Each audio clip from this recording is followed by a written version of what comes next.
Hi, I know that a lot of you aren't interested in the electronic aspects of heating water. You just want to heat water and have a final circuit. Well, this is going to be it. Getting kind of bored with this, and I'm going to focus more on applications. I don't think you can do better than this circuit unless you go to a microprocessor or something. And this is the simplified version with an LM393 and an IR2153. As you can see, the IR2153 is an oscillator chip. I've done everything with 10K resistors, so we want a 20K resistor, put two 10 in series. These are two small signal diodes, silicon, doesn't matter what they are. I'd like a 3K resistor here. This drives the LED that indicates when the heater is enabled, and I'd like it to be 3K or 2.7, but you can get away with 3 times 10K in parallel. That's 3.3K. And we have two 10K pull-up resistors here, and these voltage dropping resistors for the power, you know, make those at least a half watt each. And you know, one can be 2.7, the other can be 3.3, common values. You know, add another 3.3K for each 30 volts you go up in voltage. The supply is regulated by this chip at 15.6 volts or somewhere around there. And we're only using the low side to drive the FETs. The pin number 7 is the high side in a push-pull configuration. And that high side driver has to be powered with number 1 if you were doing that. But we're only using the low side. And so you basically have a timing resistor and capacitor, and to turn off the oscillator and turn the outputs off, you need to pull this down to ground potential or near that. You got to get below 2.5 volts. And using 2 diodes here, it gets it above that, and so the turn on is a little bit faster. Turn on after a reset is about 1 millisecond. And the LM393, this is the positive input, this is the negative input, and this is the output. It's basically just an open collector going to common. And what we're doing is, when we see a voltage here which is lower than our reference voltage, it pulls this signal down to ground, but we don't want to get down all the way, just enough to turn it off. That's why we have the diodes here. And when this transistor turns off, we let the power go up to about 7.5 volts. That's powering this LED. If you remove the LED, it's not going to work. It's going to go push-pull again.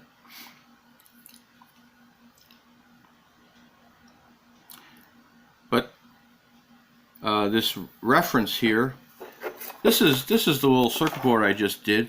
It's fairly simple. I would suggest that if you're going to build one of these, you get one of these circuit boards that's twice the size. That way, you know, you can do a more logical layout. You know, if you're not used to working with this, you know, a bigger board, more spacing is a lot better.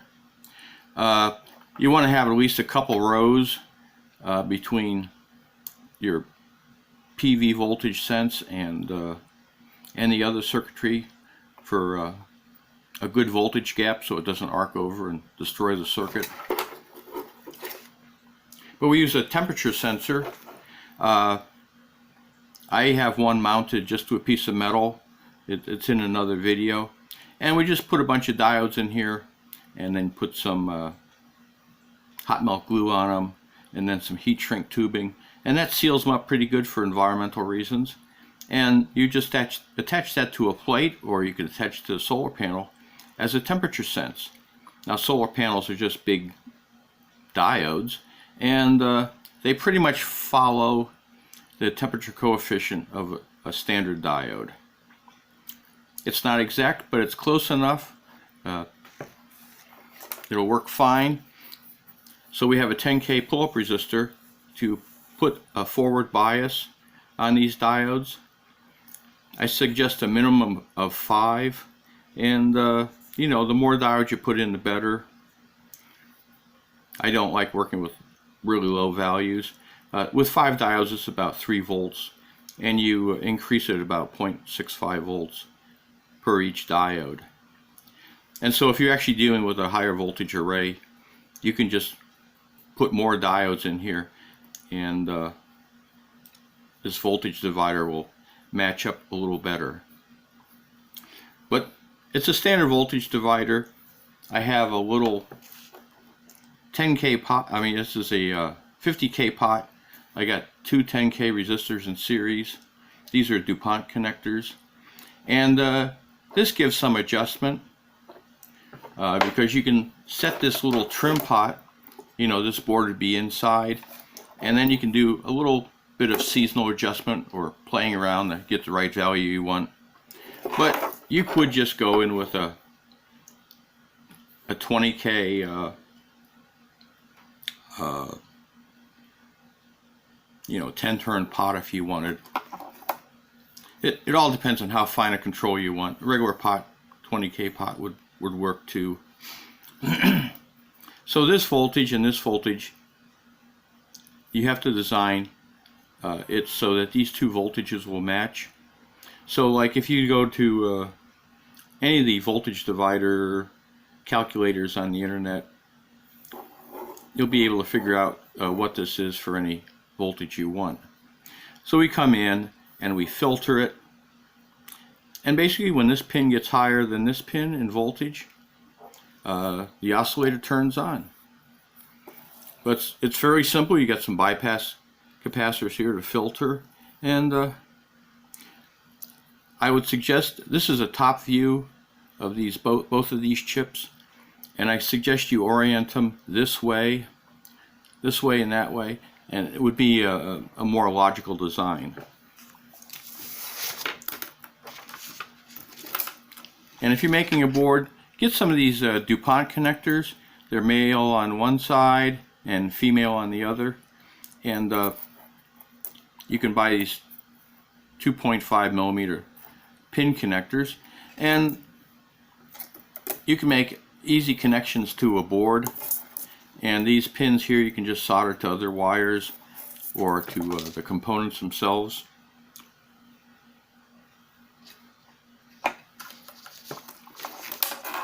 I mean, I think it makes a neat little arrangement. Put some heat shrink on these. This is an LED, and I connect onto the 2 pins, put the heat shrink. It's a nice little design. And if you plug it in backwards, you just got take it and reverse it. But on this back edge here, I have 4 pins to connect up to 4 FETs, and it's nice to have each FET separately. If you're using,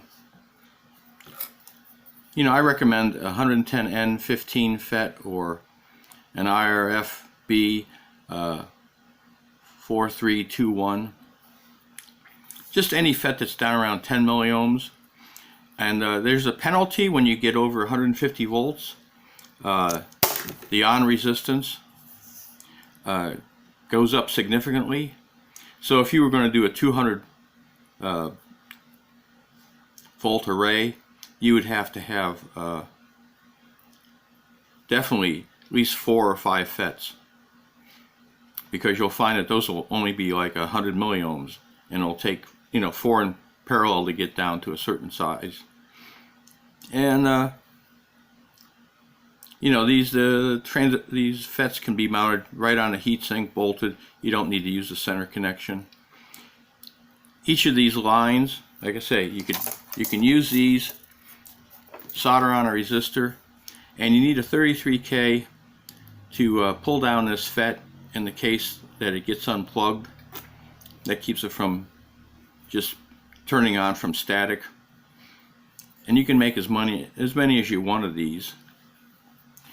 The board itself, the negative PV, you'll always want to connect right at the FET itself. And I like soldering connections between the board and the FETs common, because you never want to lose your ground reference on this board. And here's, your standard capacitor bank. This goes to the positive PV, and here's your water heater. It's that simple. And the previous design using the inverter boards, one FET would turn on and the other would turn off. These would alternate back and forth. The low side driver, pin number 5, that always has priority, which can give you some advantages if you had 2 heating elements and you wanted to have one come on first, and then when you had extra power the second one would come on. But it uses 2 FETs, so each FET dissipates half the wattage loss. And basically because it's only when you get up around full power that each one shares the same amount of current. So you're buying twice as many FETs, but there's advantages. On my camp, I have one of those inverter boards, I have a relay, and I have a dishwasher, and when the dishwasher demands heat, it disconnects from the dishwasher, disconnects from the water heater, and goes to the dishwasher. There's no arcing because these are always 50% on, and it'll always be switching with one of the FETs turned off. And we don't violate any rules. It's always 10 milliseconds on, 10 milliseconds off. And so you always want to have no more than 10 milliseconds on, and you want to have at least 1 millisecond off. So that's the advantage of using this system. With the 1 FET design, that lower pin can turn on, and it can stay on for a minute, 2 minutes, and then it'll turn off when the voltage drops. There's no set frequency to it. But with this design, you can take 4 FETs in parallel and get to a really low on resistance. And that's the design. You're not going to get another one. Thanks for watching.